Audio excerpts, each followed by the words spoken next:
نحمده ونصلي ونسلم على سيدنا ومولانا محمد رسوله النبي الأمين المكين الحنين الكريم الرؤوف الرحيم أما بعد فأعوذ بالله من الشيطان الرجيم بسم الله الرحمن الرحيم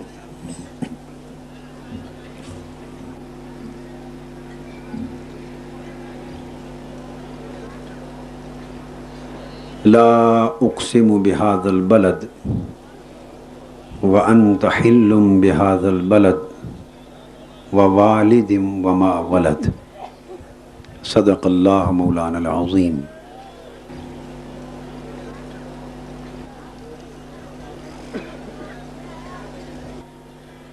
بزرگان و عزیزان محترم، اس حسن مطلق نے دنیا کے نظاروں کو اس قدر حسین بنایا ہے کہ انسان اس دلکش اور جاذب نظر ماحول میں بار بار گم ہو جاتا ہے۔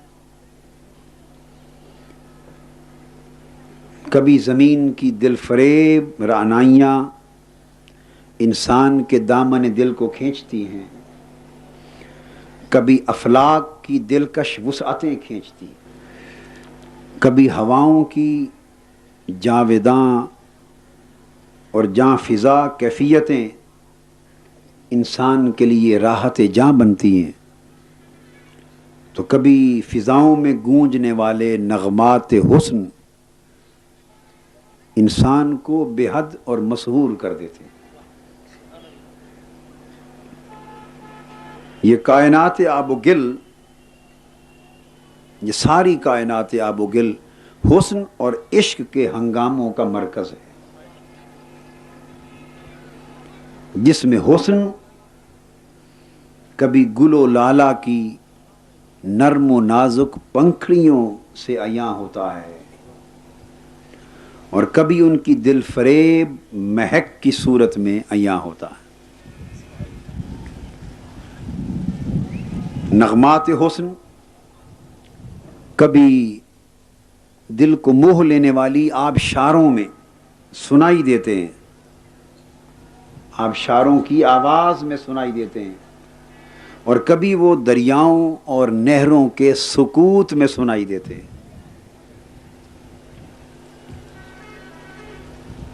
کہیں باغات کی دلکش رونقیں اور گل و گلشن کی بہاریں چہرہ حسن کو بے نقاب کرتی ہیں، اور کہیں صحراؤں کی خاموشیاں حسن کو عیاں کرتی ہیں، کہیں سمندروں کا بہاؤ حسن میں ڈھلتا دکھائی دیتا ہے، اور کہیں سبزہ زاروں کا پھیلاؤ حسن میں ڈھلتا دکھائی دیتا ہے۔ الغرض ہر سو جس سمت دیکھیں حسن ہی حسن کی جلوہ سامانیاں ہیں، مگر نگاہ اور دل ہر وقت خوب سے خوب تر کی تلاش میں سرگرداں رہتے ہیں۔ یہ جس کتاب کا ذکر ہوا سیرت الرسول صلی اللہ علیہ وآلہ وسلم کا، جس کی ترتیب تحقیق اور تدوین میں حضرت شیخ الحدیث مولانا محمد معراج الاسلام صاحب نے بڑی معاونت کی، اور کچھ طلباء نے بھی بڑی معاونت کی، اور دن رات اس پر محنت کر کے میری ایک آرزو تھی کہ اس کتاب کو سیرت النبی کے موضوع پر ایک کتاب مکمل کروں، سیرت الرسول صلی اللہ علیہ وسلم کے عنوان سے۔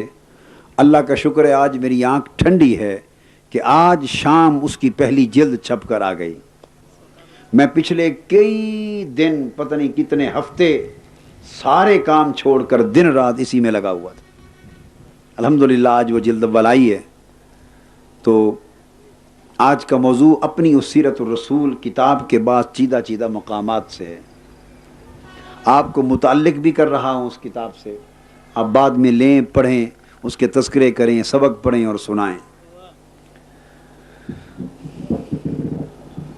عالم آفاق کے نغمات حسن کی صدائے باز گشت انفسی کائنات، یعنی انسان کا جو من ہے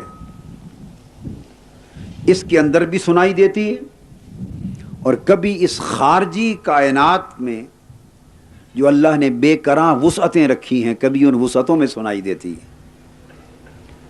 غرضے کے حسین خواہشات اور تمنائیں اور آرزویں ہر سو مچل رہی ہیں، یہی خواہشات خوگر حسن بھی ہیں اور پیکر حسن بھی، تخیلات بھی، انسانی تخیلات بھی حسن سے سکون پاتے ہیں، اور تصورات بھی اسی کے مشتاق اور طالب رہتے ہیں۔ اہل دل کبھی حسن کو جلوت میں، رونق میں تلاش کرتے ہیں، جیسے آج کی رات جلوت ہے، اور کبھی خلوت اور تنہائی میں تلاش کرتے ہیں۔ کوئی عاشق جلوہ حسن میں مست ہے، اور کوئی جو محروم جلوہ ہے وہ تصور حسن میں مست ہے۔ مگر اس کارگاہ حیات میں ہر کوئی حسن کا متلاشی ہے، کوئی ذوق اور شوق کے مرحلے میں ہے، کوئی جذب و کیف کے مقام پر، کوئی سوز و ساز میں مست ہے، کوئی وجد و حال میں مست ہے۔ لیکن شبستان عشق میں ہر کسی کو، جو کوئی عشق کے میخانے میں آ جاتا ہے، عشق کے صحرا میں آ جاتا ہے، عشق کے گلشن میں آ جاتا ہے، تو ہر کسی کو کوئی نہ کوئی شعاع حسن کی میسر ضرور ہوتی، محروم کسی کو نہیں رکھا جاتا۔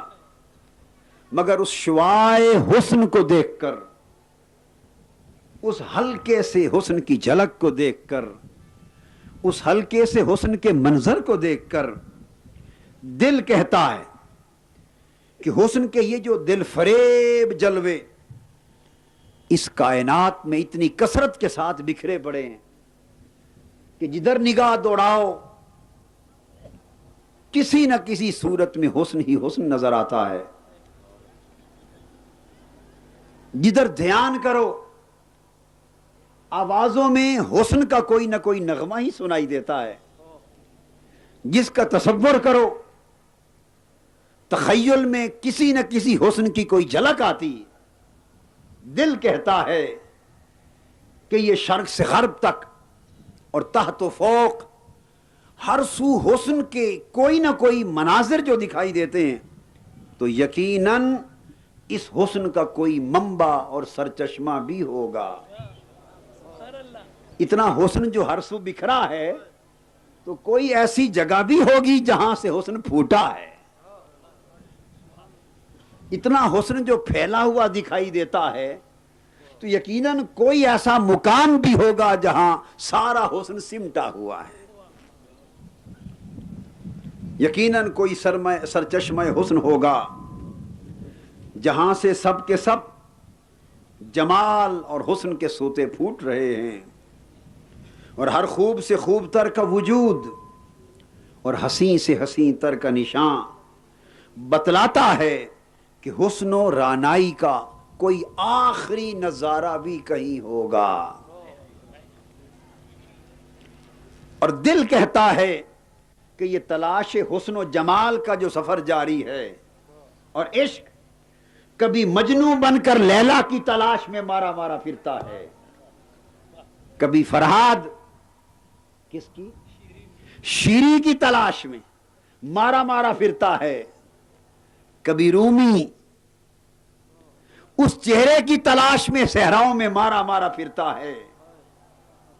یہ عشق آبلا پا، طلبوں میں کانٹے ہیں، خون بہ رہا ہے، بال پریشان ہیں، کپڑے پھٹ گئے ہیں، راحت و آرام زندگی کا ہوش نہیں۔ عشق جو مارا مارا اس حسن کی تلاش میں پھرتا ہے، دل کہتا ہے کہ اس تلاش حسن کا سفر کہیں ضرور جا کے ختم ہوگا، کوئی جگہ ہوگی جہاں سفر ختم ہو جائے. آنکھیں کہتی ہیں کہ حسن کو دیکھ کر جو تسکین اور ٹھنڈک نصیب ہو رہی ہے، یقیناً کوئی آخری تصویر حسن بھی ہوگی جسے دیکھ کر پھر دیکھنے کی طلب ختم ہو جائے گی. روح پکارتی ہے کہ یہ جو حسن کو دیکھ کر اضطراب و التہاب کے سمندر میں سکون آ جاتا ہے اور تلاطم میں بحر حیات میں سکون آ جاتا ہے، یقیناً کوئی حریم ناز ایسا ہوگا جہاں پہنچ کر ہر تڑپنے والا سکون پا جاتا ہوگا. سب بے چینیاں جہاں ختم ہو جاتی ہوں گی اور ساری راحتوں کو تکمیل ملتی ہوگی. اے شب میلاد کے اس عظیم اجتماع میں رات بھر جاگنے والو، ساری رات جاگنے والو، آؤ اس حسن کی تلاش میں نکلیں. اس حسن کی تلاش میں نکلیں، اس لیے کہ سنا ہے جو سچے دل سے تلاش کرتا ہے اسے ضرور ملتا ہے. اس جمال کو ڈھونڈیں جس کی ادائے حسن سے جہانے رنگ و بو میں ہر سو حسن و جمال جلوہ آرائی کر رہا ہے. آؤ بادۂ عشق کے رہنور دو، صحرائے حیات میں دیکھو، پیچھے چلو، صدیوں پیچھے، سینکڑوں برس پیچھے چلو، چند ہزار برس پیچھے چلو، اپنی بصارت و سماعت کو پیچھے بیتی ہوئی صدیوں میں ذرا گم کر دو. سینا کے صحرا میں ایک عاشق کی ندا آ رہی ہے، روح کے کانوں سے سنو، روح کے کانوں سے سنو، ایک عاشق کی صدا آ رہی ہے. فضائے طلب اور صدائے عشق بلند ہو رہی ہے.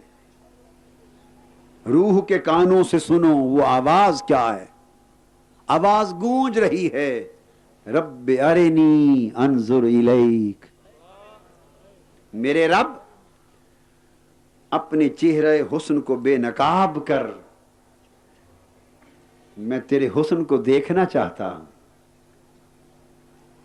ایک ندا آ رہی ہے، بے نقاب کر چہرے حسن، دیکھنا چاہتا ہوں.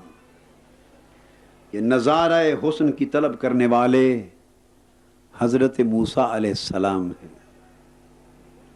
آپ نے کس حسن کو پکارا ہے؟ اسی حسن کو جو حسن مطلق ہے، اسی حسن کو جو حسن ازل ہے، جو حسن کامل و اکمل ہے، جو حسن حقیقت ہے، جو ہر حسن کا منبع ہے، جو ہر حسن کا مصدر ہے، جو ہر حسن کی مبتدا ہے، جو ہر حسن کی منتہا ہے، جو ہر حسن کا حسن ہے. حسین جس کے حسن کا تصور بھی نہیں کر سکتے، اور جمیل جس کے جمال کا گمان بھی نہیں کر سکتے. حضرت موسیٰ علیہ السلام نے اسی حسن لازوال سے اس کا تھوڑا سا جلوہ حسن مانگا ہے. اب اس حریم ناز سے، حریم حسن سے جواب آیا ہے. پھر روح کے کانوں کو ادھر لگاؤ، جواب آ رہا ہے، لن ترانی، اے موسیٰ ہمیں جلوہ حسن کا نظارہ کرانے سے انکار نہیں، جلوہ حسن کا نظارہ کرانے سے انکار نہیں، مگر تیری آنکھ میں تاب نظارہ نہیں. عشق یہ جواب سن کے پھر بےتاب ہو جاتا، بےتاب ہو جاتا. حسن بھی یہ بات، عشق کی بےتابی دیکھ کر حسن بھی اس کی بےتابی کو برداشت نہیں کرتا، اور حسن جواب دیتا ہے کہ حسن ذات کی بجائے تجھے حسن صفات کی تھوڑی سی جھلک دکھاتے ہیں. حریم ناز سے حسن ذات کی بجائے حسن صفات کا ایک نقاب الٹا گیا، ایک نقاب الٹا گیا. فلما تجلی ربہ للجبل جعلہ دکا وخر موسیٰ صاعقا. جب اس کے رب نے پہاڑ پر اپنی صفاتی تجلی کا اظہار فرمایا تو اس صفاتی تجلی نے، اس حسن صفات کی ایک تجلی نے پہاڑ کو ریزہ ریزہ کر دیا اور موسیٰ علیہ السلام بے ہوش ہو کر گر پڑے. موسیٰ ذہوش رفت بیک پرتوے صفات، روح بیتاب پکارنے لگی، اے حسن مطلق میں نے اقرار کر لیا کہ میں تیرے حسن ذات کو بھی بے نقاب نہیں دیکھ سکتا اور تیرے حسن صفات کو بھی بے نقاب نہیں دیکھ سکتا. میں نے مان لیا کہ تیرا حسن اگر اپنی اصل حال پہ چمکے تو کسی نگاہ کو تابع نظارہ نہیں، مگر کیا کروں، آنکھیں دیکھنے کو ترس گئی ہیں. اگر تجھے براہ راست نہیں دیکھا جا سکتا تو اپنا حسن کسی پیکر محسوس میں اتار دے. اگر براہ راست تیرا جلوہ ممکن نہیں تو اپنا جلوہ کسی وجود حسن میں اتار دے، کسی پیکر محسوس میں اتار دے. اگر تیرا چہرہ دیکھنا ممکن نہیں تو اپنے چہرے کی جھلک اس زمین پر کسی اور کے چہرے میں اتار دے تاکہ تیرے حسن کو دیکھنے کے طالب اسے ہی دیکھ لیں اور تیرے تکنے کی آرزو کرنے والے اسے ہی تک لیں اور تیرے جلوے میں فنا ہونے کی تمنا کرنے والے اسی کے اسیر ہو جائیں، چونکہ اب دیکھے بغیر گزارا نہیں ہوتا. آواز اٹھتی ہے روح سے، کبھی یہ حقیقت منتظر نظرا لباس مجاز میں. کبھی یہ حقیقت منتظر نظرا لباس مجاز میں کہ ہزاروں سجدے تڑپ رہے ہیں تیری جبین نیاز میں، میری جبین نیاز میں. اے لامقام میں بسنے والے حسن تمام، تیرا حسن لامقام میں جلوہ گر ہے. ہم مکانی کیسے دیکھیں؟ ہمیں یہ بات معلوم ہو گئی کہ لامقام میں جلوہ کرنے والے کوئی سما اہل مکان کے لیے بھی تو کر دے. سو اپنے حسن کامل کی جلوہ سامانی اس عالم مقام میں بھی کر. تو عالم ہویت میں نور فگن ہے، اپنے حسن کی ایک جھلک اور پرتو حسن مطلع بشریت پر بھی ڈال. اے مطلع الوہیت پہ چمکنے والے، کبھی حسن کی جھلک مطلع بشریت پر بھی ڈال. ٹھیک ہے تیرا حسن بے مثال ہے، تو لیسا کمثلہ شیء کا مصداق ہے، مگر یہ تو ممکن ہے کہ تو کسی حسن سراپا کو اپنے جلوہ و جمال کا مظہر بنا دے تاکہ عاشقان صادق عالم ہست و بود میں تیرے حسن کا نقش دیکھ سکے، تیرے حسن کا جلوہ کر سکے، تیرے حسن کا نمونہ دیکھ سکیں. حریم ناز سے صدا آئی، سوال کرنے والوں تمہاری مراد پوری کر دی گئی.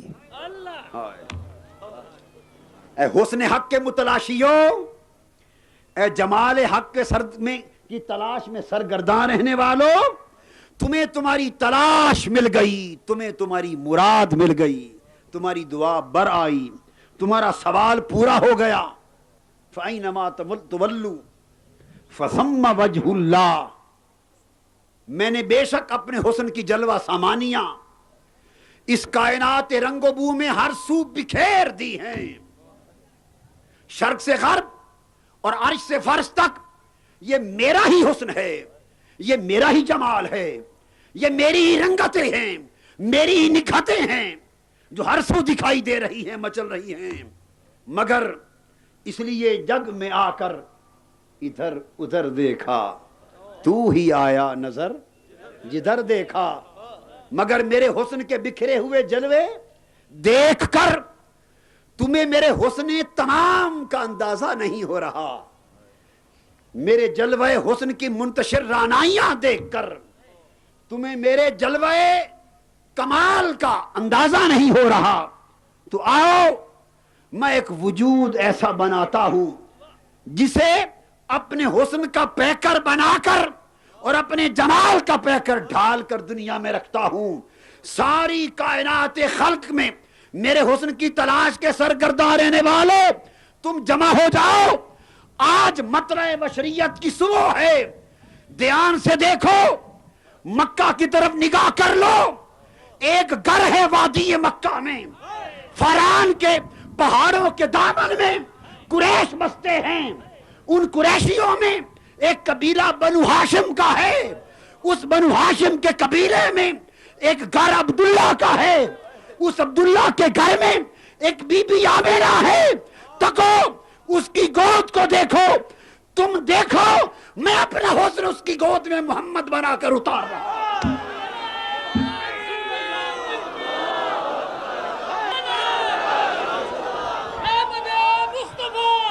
صلی اللہ علیہ وآلہ وسلم محمد کا حسن سراپا صلی اللہ علیہ وآلہ وسلم عالم خلق میں میرے پرتو حسن کی کامل جلوہ گاہ ہے. جو مجھے دیکھنا چاہے وہ میرے محمد کو دیکھ لے. محمد صلی اللہ علیہ وآلہ وسلم کے مطلع ذات پر میرا ہی آفتاب حسن چمک رہا ہے. غیر نہ جانو، ہک ہے ہک ہے ہک ہے ہک ہے ہک ہے ہک ہے جیڑا ہک کو ڈو کر جانے کافر تے مشرک ہے. جیڑا ہک کو ڈو کر جانے کافر تے مشرک ہے. آؤ تمہیں بتاؤں میں کون ہوں اور میرا محمد کون ہے صلی اللہ علیہ وآلہ وسلم. میں کون ہوں اور میرا محمد کون ہے صلی اللہ علیہ وآلہ وسلم. محمد مطلع ہے، آفتاب میں ہوں. محمد کی ذات افق ہے، مہتاب میں ہوں. محمد کی ذات پیکر ہے، حسن میں ہوں. محمد کی ذات آئینہ ہے، چمک میں رہا ہوں، چمک میں رہا ہوں.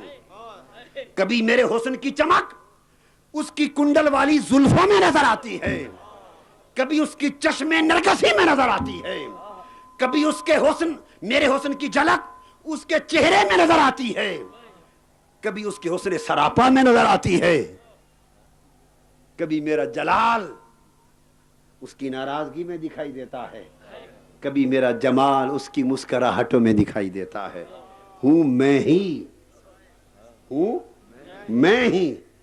مگر چونکہ مجھے دیکھ نہیں سکتے، اپنے آپ کو دکھانے کے لیے عالم خلق میں اس کی ذات کو مطلع بنا دیا ہے تاکہ میرا حسن اس مطلع ذات پر چمکے. وہ میرا مظہر ہے. میں نے وجود محمدی صلی اللہ علیہ وآلہ وسلم کو نور کی صورت میں، چونکہ مظہر بنانا تھا اور مطلع بنانا تھا اپنے آفتاب حسن کا، اس لیے اسے نور کی صورت میں اس وقت پیدا فرمایا جب کائنات ہست و بود اور عالم رنگ و بو میں کچھ بھی نہ تھا. عرش سے فرش تک کوئی نوری اور کوئی مادی اور کوئی ناری مخلوق نہ تھی. ابھی میں نے نظام کن فیکون کا اجرا بھی نہیں کیا تھا. فقط میں ایک خالق تھا مگر کوئی مخلوق نہ تھی. اس وقت میں خالق تھا مگر کوئی مخلوق نہ تھی، مالک تھا مگر کوئی مملوک نہ تھا، معبود تھا مگر کوئی عبد نہ تھا، حسن تھا پر سامنے کوئی عشق نہ تھا، جلوہ تھا پر تکنے کے لیے کوئی نگاہ نہ تھی، کنت کنزا مخفیا فاحببت ان اعرف، میں حسن کا چھپا ہوا خزانہ تھا، میں نے چاہا کہ مجھے پہچانا جائے، دیکھا جائے، فخلقت الخلق، میں نے خلق کا نقش اول پیدا کیا، خلق کا نقش اول پیدا کیا، چونکہ نور ذات کو دکھانا تھا اس لیے نقش اول بھی نور ہی بنایا، نقش اول بھی نور ہی بنایا، یہی نور میرے نظام خلق و تکوین کا پہلا نقش تھا، یہی نور میرے حسن و جمال کا پہلا محل تھا، پہلا محل تھا، یہی نور میری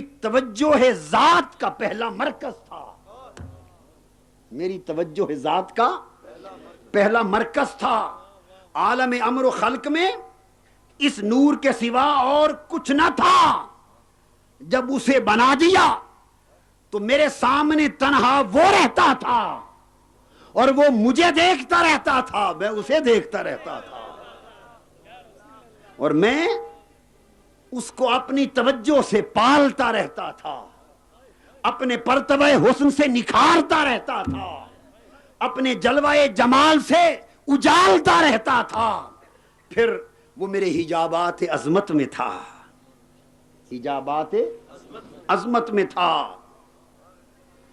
میں نے اپنے انوار ذات سے جب بنا لیا اب اس کی پرورش چاہیے تھی، اب ضرورت کیا تھی اس کی پرورش کی جائے، اور پرورش کے لیے ابھی کوئی اور غیر شے پیدا نہیں کی تھی، وہی ایک تنہا ایک نور تو تھا، کوئی غذا نہیں بنائی تھی، کوئی نورانی غذا بھی نہ تھی، سو اسے بنا دیا، حجابات عظمت میں رکھا، میرے حجابات عظمت اس نور کا گھر بنے، اس نور کا گھر بنے، اور میرے انوار ذات اس کی پرورش بنے، میں نے اپنے انوار ذات سے اس نور کی ہائے ہائے ہائے پرورش کی، ارے وہ نور جو پرتو ذات سے بنا اور انوار ذات سے پلا،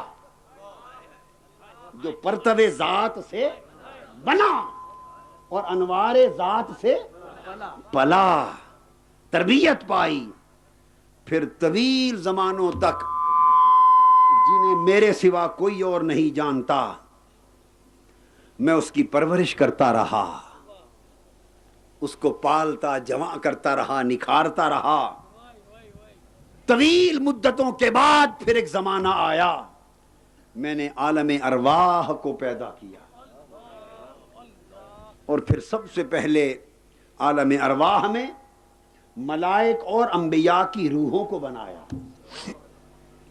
جب انبیاء کی ارواح بن گئیں تو پھر میں نے حجابات عظمت سے اس نور کو عالم ارواح میں منتقل کر دیا، اس نور کو حجابات عظمت کے گھر سے عالم ارواح میں منتقل کر دیا، تب جاننے والوں کو پتا چلا کہ اس نور کا نام محمد ہے صلی اللہ علیہ وسلم، کیونکہ اس نور کا نام جب وہ بنا تو مجھے کوئی جاننے والا ہوا، اور جب ارواح انبیاء بنی تو اسے کوئی جاننے والا بنا، اس نور کی تخلیق سے پہلے مجھے کوئی جانتا نہ تھا، اور ارواح انبیاء کی تخلیق سے پہلے اسے کوئی جانتا نہ تھا، بڑا زمانہ گزرا، بس میں اسے جانتا تھا وہ مجھے جانتا تھا، عالم ارواح میں منتقل کیا، پھر ارواح انبیاء کے لیے اس نور کو منبع فیض بنایا، منبع فیض بنایا، پھر ارواح انبیاء کو اس نور کی معرفت کروائی، پہچان کروائی، پھر ارواح انبیاء سے اس نور کی نبوت کی تصدیق کروائی، اور جب وہ تصدیق کر چکے تو اس کے توسط سے انہیں بھی نعمت نبوت سے بہرہ یاب کروایا۔ اب قرآن مجید اسی واقعے کو بیان کرتا ہے۔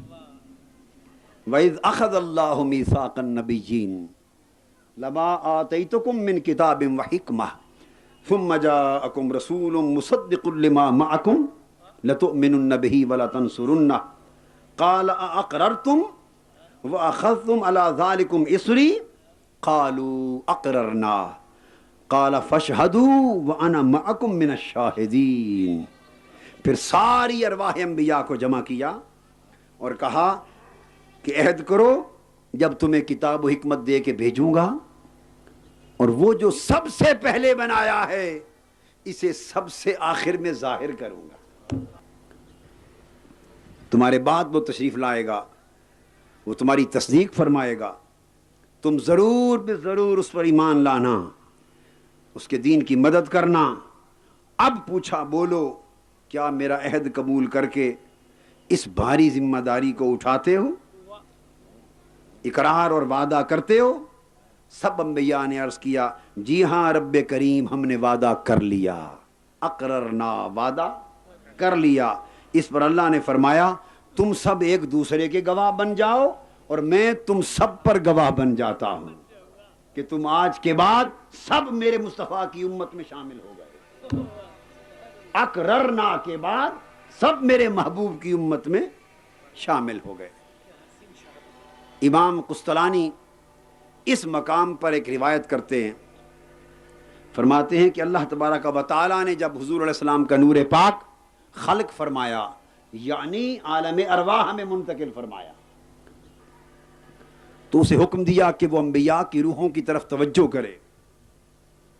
حضور علیہ السلام کے نور پاک نے ارواح انبیاء پر توجہ کی، اور آپ کے نور نے انبیاء علیہ السلام کی ساری روحوں کو ڈھانپ لیا۔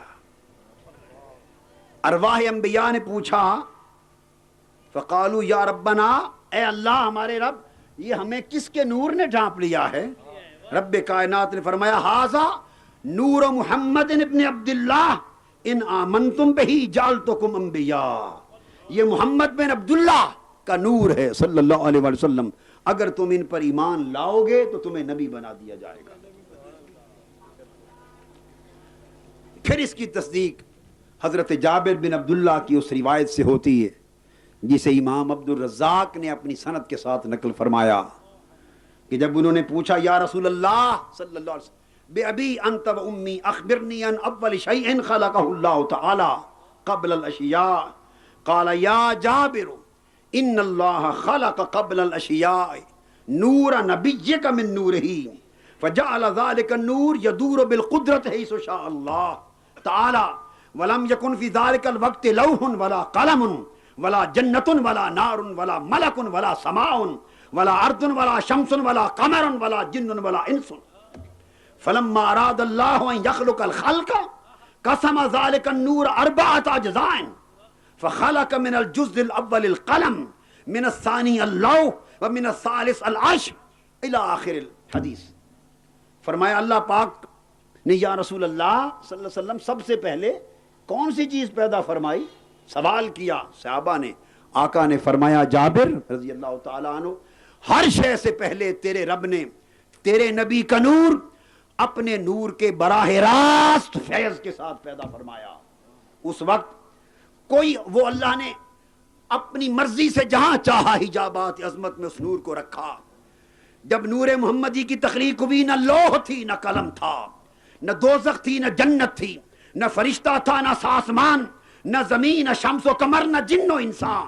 پھر اللہ نے جب دیگر مخلوق کو پیدا کرنا چاہا، اس نور کے اجزاء کیے، اس نور محمد سے رب کائنات نے پھر قلم بنایا، نور محمد سے عرش بنایا، نور محمد سے پھر لوح بنائی، اور اس طرح رفتہ رفتہ ساری کائنات پست و بالا کو اس نور محمد کے فیض سے پیدا فرما دیا۔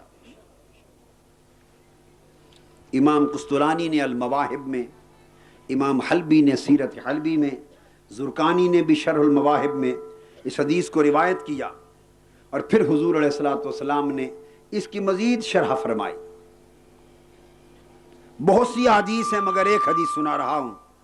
حضور علیہ الصلوۃ والسلام کی بارگاہ میں ایک روز حضرت ابو ہریرہ سے روایت ہے، صحابہ سوال کرتے ہیں جامع ترمذی سے سند حسن کے ساتھ، قالوا یا رسول اللہ صلی اللہ علیہ وسلم متى وجبت لک النبوہ قال وآدم بین الروح والجسد، آقا آپ کے لیے نبوت کب ثابت ہو گئی تھی، کب واجب ہوئی؟ فرمایا اس وقت جب حضرت آدم کا ابھی خمیر پیکر بشری روح اور جسم کے درمیان تھا۔ حضور علیہ الصلوۃ والسلام سے ایک روایت میں ہے، پوچھا گیا، حضرت ابن عباس رضی اللہ تعالیٰ عنہ سے مروی ہے، بزار طبرانی ابو نعیم میں، فرمایا قیل یا رسول اللہ متی کنت نبیا قال وآدم بین الروح والجسد، آپ کب سے نبی تھے؟ اس میں فرمایا آپ کے لیے نبوت کب ثابت اور واجب ہوئی؟ اس میں فرمایا آپ کب سے نبی تھے؟ فرمایا جب آدم بھی تخلیق نہ ہوئے تھے۔ سیدنا عمر فاروق رضی اللہ تعالیٰ عنہ سے مرسلاً مروی ہے، انہوں نے فرمایا متی جعلت نبیا قال وآدم منجدل فی الطین، آقا آپ کو نبی کب بنایا گیا؟ نبی کب بنایا گیا؟ فرمایا جب حضرت آدم کا خمیر ابھی تیار نہ ہوا تھا۔ فرمایا کنت اول النبیین فی الخلق وآخرہم فی البعث، میں نبیوں میں سب سے پہلا ہوں پیدا ہونے کے اعتبار سے اور سب سے آخری ہوں بعثت کے اعتبار سے۔ اس مقام پر امام حلبی ایک روایت کرتے ہیں حضرت ابو ہریرہ رضی اللہ تعالیٰ عنہ سے کہ حضور علیہ الصلوۃ والسلام نے ایک بار پوچھا سیدنا جبرائیل امین سے، جبرائیل بتاؤ تمہاری عمر کتنے سال ہے؟ عمر کتنی؟ عرض کی آقا عمر کا تو کوئی حساب نہیں معلوم، اتنا پتا ہے کہ ساری کائنات کی تخلیق سے پہلے اللہ تعالیٰ کے حجابات عظمت میں سے چوتھے پردہ عظمت میں ایک ستارہ چمکتا تھا، نورانی ستارہ چمکتا تھا۔ وہ ستارہ 70,000 سال کے بعد ایک بار چمکتا تھا، 70,000 سال کے بعد، اور میں نے آج تک اس کی زیارت 72,000 مرتبہ کی ہے۔ اس سے عمر کا اندازہ لگا سکتے ہیں۔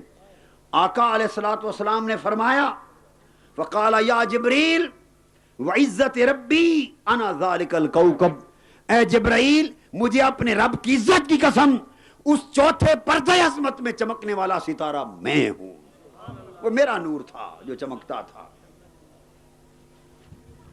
وہ میرا نور تھا جو چمکتا تھا۔ اسی طرح الوفا باحوال المصطفیٰ میں مروی ہے حضرت میسرہ رضی اللہ تعالی عنہ سے، آپ نے پوچھا آقا آپ کب سے نبی بنے ہیں؟ حضور علیہ السلام نے فرمایا کہ جب اللہ نے آسمان اور زمین کو پیدا فرمایا، لما خلق اللہ تعالی الارض واستوى الى السماء فسواهن 7 سماوات وخلق العرش كتب على ساق العرش محمد رسول اللہ خاتم الانبیاء وخلق اللہ تعالی الجنة التي اسکنها آدم وحوا وكتب اسمی على الابواب والاوراق والقباب والخیام وآدم بین الروح والجسد فلما احیاہ اللہ تعالی ناظر الى العرش فرأى اسمی فاخبرہ اللہ تعالی انہ سید ولدک۔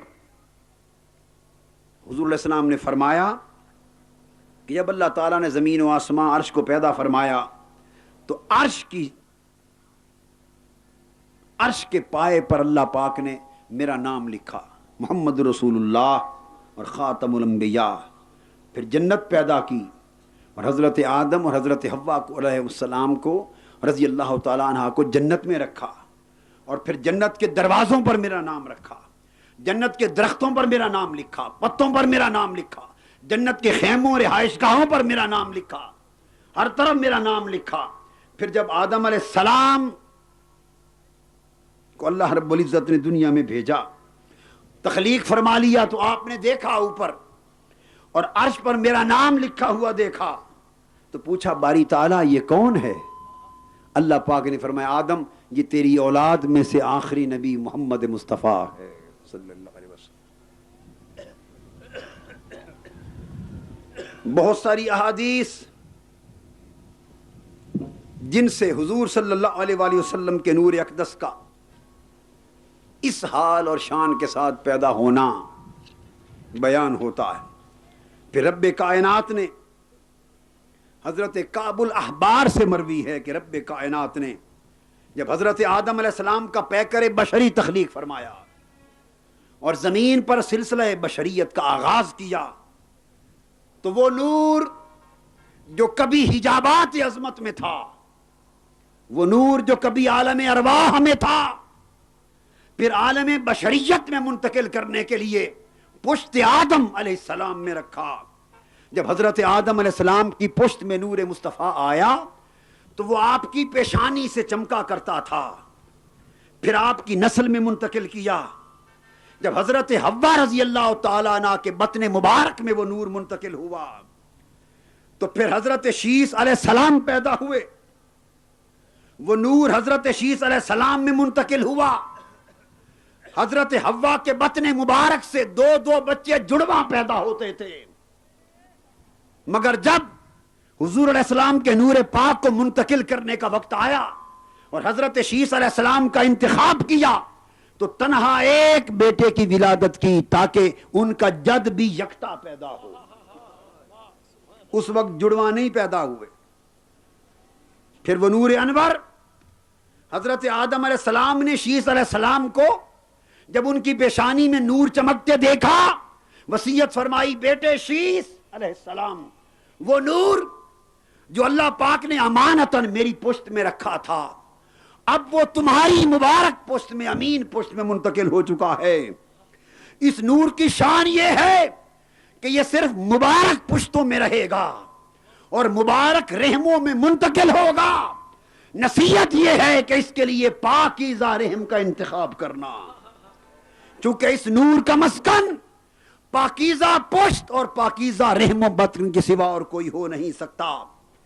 پھر وہ نور اقدس، وہ نور حق، نسلن بعد نسلن، زمانن بعد زمانن، پاک پشتوں سے پاک رحموں میں منتقل ہوتا چلا آیا، حتیٰ کہ حضرت عبد المطلب کی پیشانی میں چمکا، پھر حضرت عبداللہ کی پیشانی میں چمکا۔ جب ان کی پیشانی میں چمکتا تھا تو وہ دیدہ ور خواتین جنہوں نے صحائف انبیاء میں، تورات میں، انجیل میں، پرانی کتابوں میں اس نور کے چمکنے کی نشانیاں پڑھ رکھی تھیں، وہ حضرت عبداللہ کی پیشانی میں چمکتے ہوئے نور کو دیکھ کر آپ سے نکاح کی خواہش کرتی۔ پرانی کتابوں کی بہت بڑی ایک عالمہ نے، زاہدہ عابدہ نے، جس کا نام بھی فاطمہ بتایا جاتا ہے، حضرت عبداللہ کو دیکھا، وہ حضرت عبد المطلب کے ساتھ جا رہے تھے، پیشانی میں نور مصطفیٰ چمکتا دیکھا۔ وہ کتابوں میں علامتیں پڑھ چکی تھی، حضرت موسیٰ علیہ السلام نے بتا دیا تھا، ایک ستارے کی نشاندہی کر دی تھی کہ جب وہ ستارہ اس مقام پر آئے گا اس نور کے ظاہر ہونے کا وقت آ جائے گا۔ پرانی کتابوں کے عالم اس ستارے کی گردش کو دیکھ کر نور مصطفیٰ کے ظہور کا زمانہ قریب آتا جان رہے تھے۔ جب پیشانی میں نور دیکھا اس خاتون نے عرض کیا میں آپ سے شادی کرنا چاہتی ہوں۔ حضرت عبداللہ نے فرمایا اچھا میں واپس آ لوں مشورہ کر کے۔ اس دوران خوش نصیب حضرت آمنہ کا جن کا انتخاب ہو چکا تھا ان کی شادی ہو گئی۔ نور مصطفیٰ بطن حضرت آمنہ میں منتقل ہو گیا۔ کچھ عرصے کے بعد پلٹ کر حضرت عبداللہ آئے اور پوچھا اگر آپ نکاح کرنا چاہیں تو میں نے اجازت لے لی ہے۔ اس خاتون نے ایک نگاہ بھر کے دیکھا، فرمایا عبداللہ اب مجھے نکاح کی خواہش نہیں رہی۔ پوچھا پہلے تو مجھے بلا کر نکاح کی درخواست کرتی تھی۔ اس نے کہا عبداللہ چاہت آپ کی نہ تھی، اس نور مصطفیٰ کی تھی، وہ خوش نصیب آمنہ لے گئی ہے۔ وہ خوش نصیب آمنہ لے گئی ہے۔ دوستو الوفا میں امام جوزی الوفا باحوال المصطفیٰ میں حضرت عباس رضی اللہ تعالیٰ عنہ کے اشعار بیان کرتے ہیں جن میں انہوں نے اس نور مصطفیٰ کے سفر کا ذکر کیا ہے، اس کے سفر کا ذکر کیا ہے۔ وہ فرماتے ہیں کہ جب حضرت آدم علیہ السلام اور حضرت حوا رضی اللہ تعالیٰ عنہ اپنے اپنے جسموں کو جنت کے پتوں سے ڈھانپ رہے تھے، اے پیارے مصطفیٰ صلی اللہ علیہ وآلہ وسلم، آپ کا نور اس وقت بھی مسرت و شادمانی کے ساتھ اللہ کے ذکر میں مصروف تھا۔ جب حضرت آدم علیہ السلام اور حوا جنت پہ اتارے گئے، اس سے قبل کوئی بشری صورت اور کوئی گوشت اور علق کا وجود نہ تھا، تو اس وقت بھی آپ کے نور کو ان کی پشت میں رکھا گیا۔ پھر پاکیزہ پشتوں اور رحموں میں آپ اس طرح منتقل ہوتے گئے جیسے تازہ دم گھوڑے ایک منزل سے اگلی منزل تک پہنچنے کے لیے تیار کھڑے ہوتے ہیں۔ پھر آپ کا مسکن آلودگیوں سے اس طرح پاک رکھا گیا جس طرح خندقوں کو بلند پہاڑیوں سے محفوظ کر لیا جاتا ہے، تاکہ جس پشت میں آپ کا نور رہے اس پشت کو کوئی کفر و شرک چھو نہ سکے، جس رحم اقدس میں آپ کا نور رہے اس کو زمانے کی کوئی آلائش چھو نہ سکے۔ اس طرح مقدس اسلاب و ارحام سے نور منتقل ہوتا، ادوار سے گزرتا گزرتا اس دور میں آیا کہ آپ حضرت آمنہ کی گود میں بزم آرائے جہاں ہوئے۔ آپ کا آنا تھا کہ پوری زمین بکہ نور بن گئی، فضائیں جگمگا اٹھیں، اور یہ آپ کی ضیاء پاشیاں ہیں اور نورانیت کا فیض ہے کہ ہم بھی سب نور کی راہ پر چل رہے ہیں۔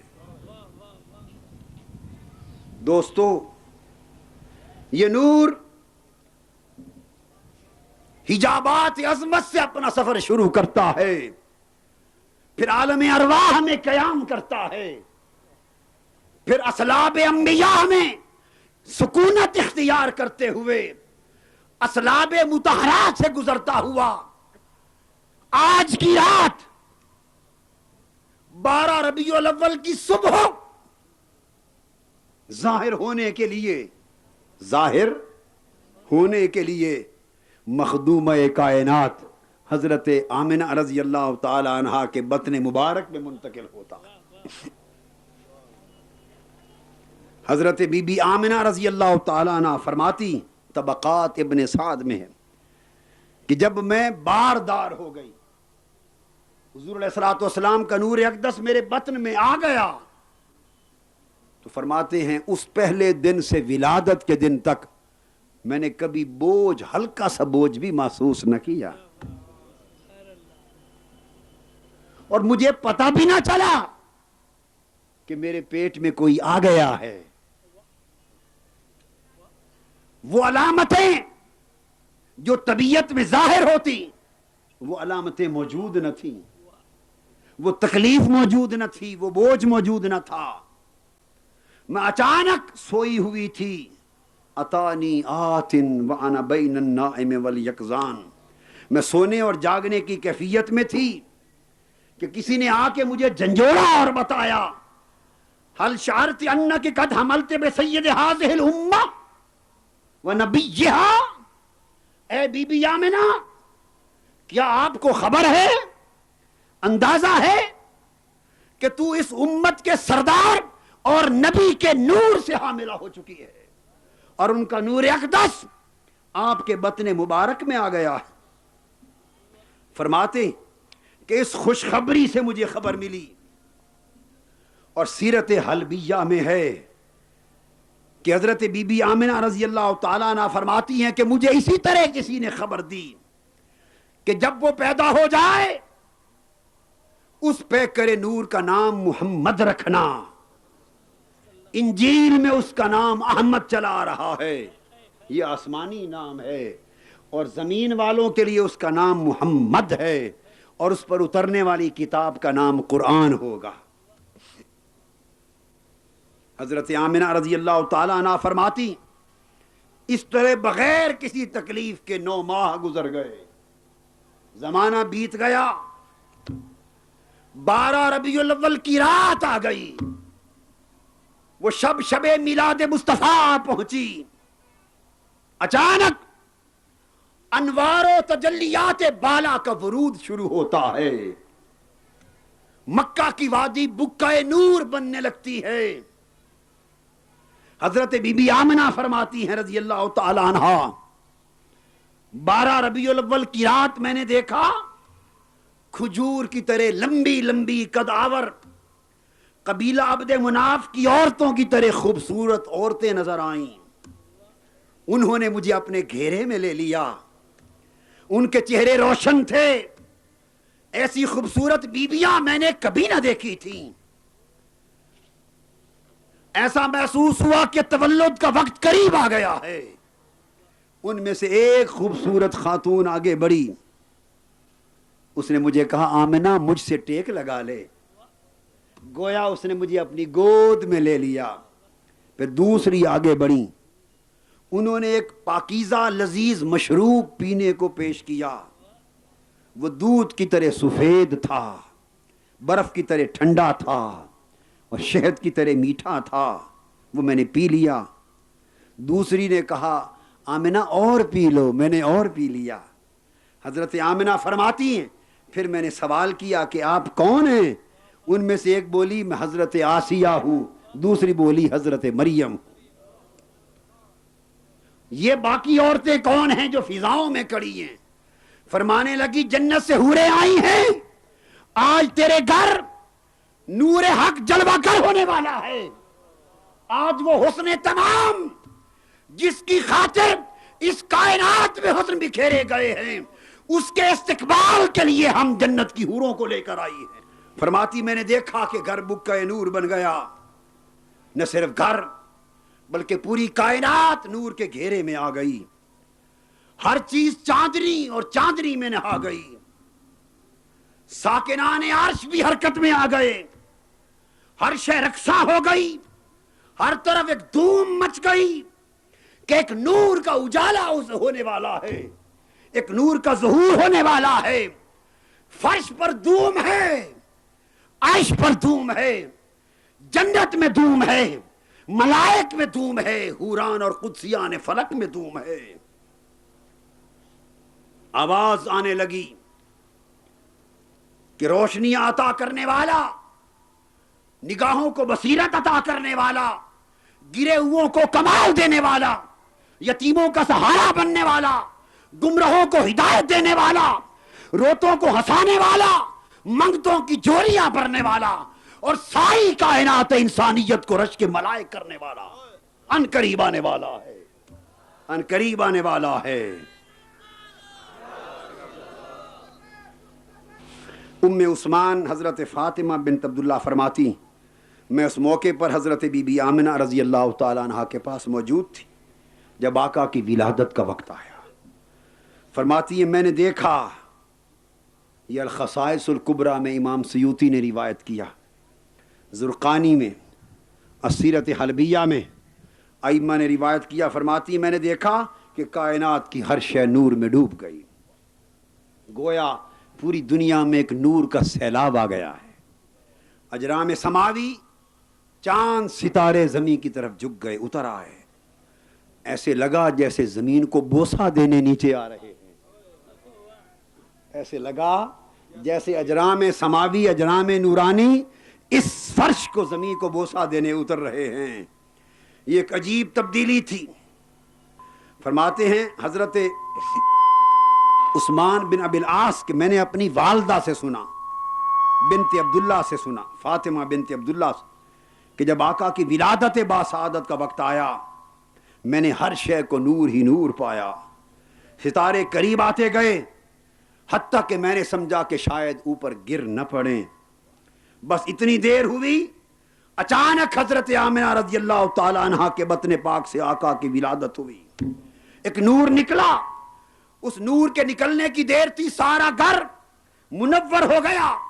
شرق سے غرب تک نور پھیل گیا اور ہر طرف نور ہی نور دکھانے لگ گئی. اور وہ نور اتنا چمکا کہ بیٹھی تو مکہ کے گھر میں تھی مگر شام کے محلات نظر آنے لگے. میں نے کہا حضرت بی بی آمنہ مجھے اس نور کی ضیاء میں شام کے محل دکھائی دے رہے ہیں. حضرت آمنہ کی روایت ہے فرماتی ہیں خدا کی قسم مجھے بھی شام کے محلات نظر آ رہے ہیں.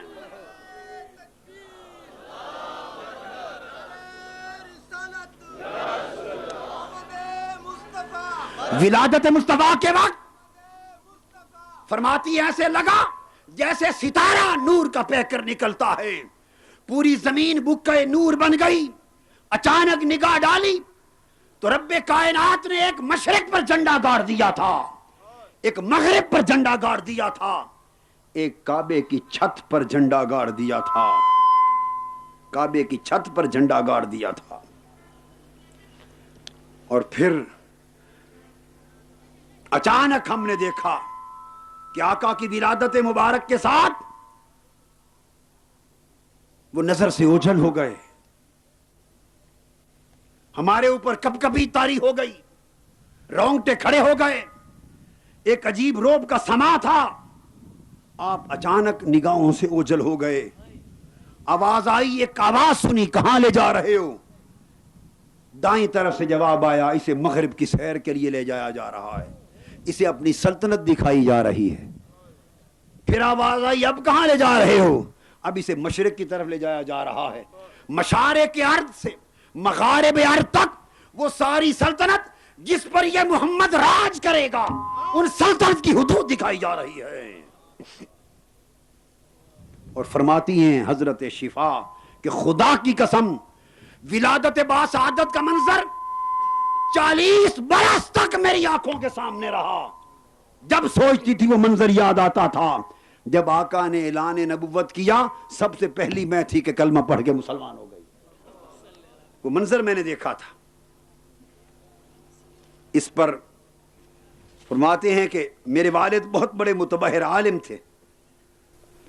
وہ فرماتے ہیں کہ جب حضور علیہ السلام کی ولادت کا وقت آیا تو اللہ تعالیٰ نے فرشتوں سے فرمایا, فرشتوں سے. یہ خصائص کبریٰ میں امام سیوطی نے اسے بھی روایت کیا. فرمایا آسمانوں اور جنتوں کے سارے دروازے کھول دو. ملائکہ جمع ہو گئے.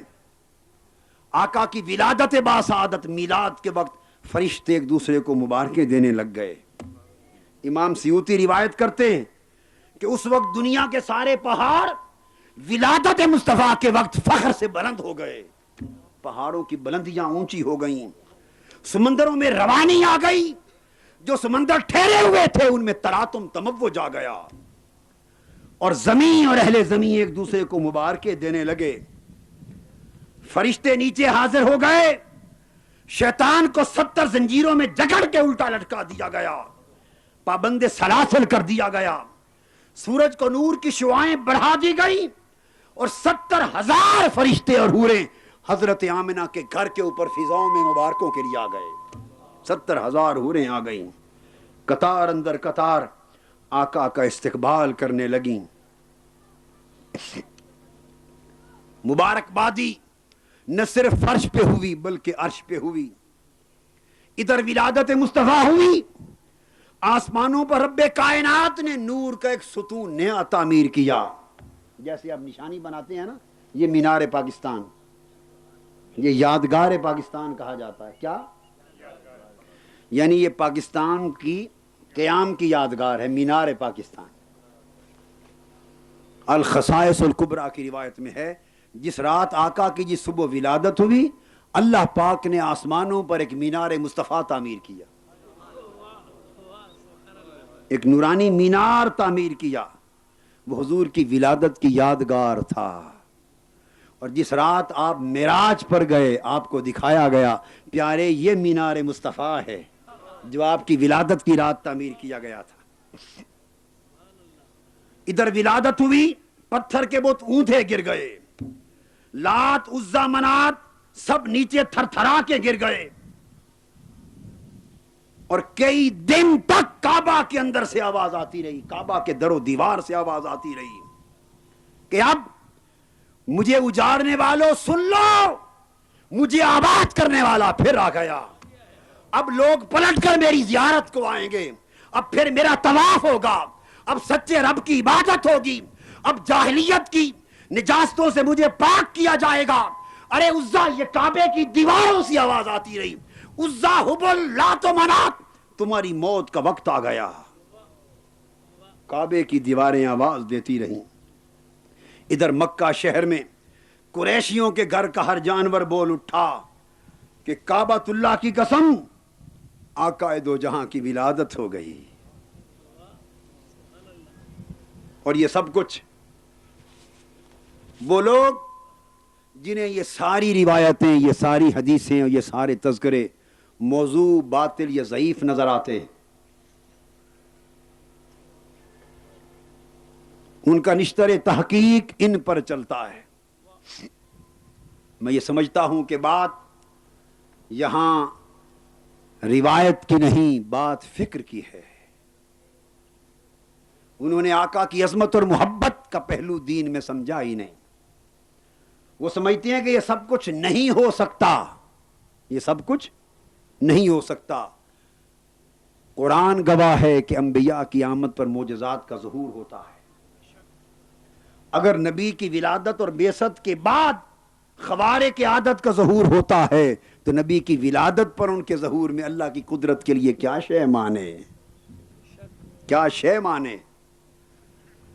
اگر آقا کے اعلان نبوت کے بعد پتھر آپ کی رسالت کی گواہی میں کلمہ پڑھ سکتے ہیں، بت آپ کی نبوت کی شہادت دے سکتے ہیں، درخت جڑیں اکھاڑ کر مصطفیٰ کے قدموں پہ سجدہ کر سکتے ہیں، بیریے اور جانور مصطفیٰ کے علم غیب کی خبریں مدینہ میں دے سکتے ہیں، اگر انگشت شہادت کے اشارے سے ڈوبے سورج آپ کی زندگی میں پلٹ سکتے ہیں، اگر 14ویں رات کا چاند آپ کی انگلی کے اشارے سے چہ سکتا ہے، اگر مردے زندہ ہو سکتے ہیں، اگر سوکھی کھجور مصطفیٰ کے فراق میں رو سکتی ہے، اگر زہر کے بھرے ہوئے لقمے بھول سکتے ہیں، اگر اعلان نبوت کے بعد یہ سب کچھ ہو سکتا ہے تو ولادت مصطفیٰ پہ کس شے نے ناممکن بنا دیا، کس شے نے ناممکن بنا دیا۔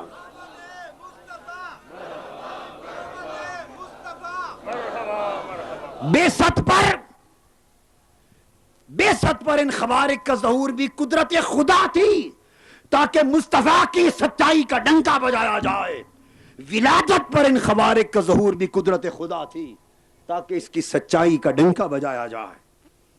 اور ایسا ہوتا ہے جب دنیاوی بادشاہ آتے ہیں تو آپ چراغاں نہیں کرتے، ویرانوں کو نہیں سجاتے۔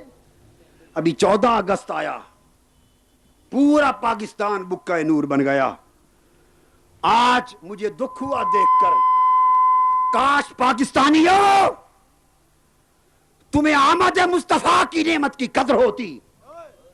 ہائے ہائے، یہ زمانہ مادیت زدہ ہو گیا، اس زمانے نے لوگوں کے سینوں سے عشق کے چراغ بجھا ڈالے، مصطفیٰ کی محبت و ادب کی نسبت کی ڈوریاں کاٹ ڈالیں۔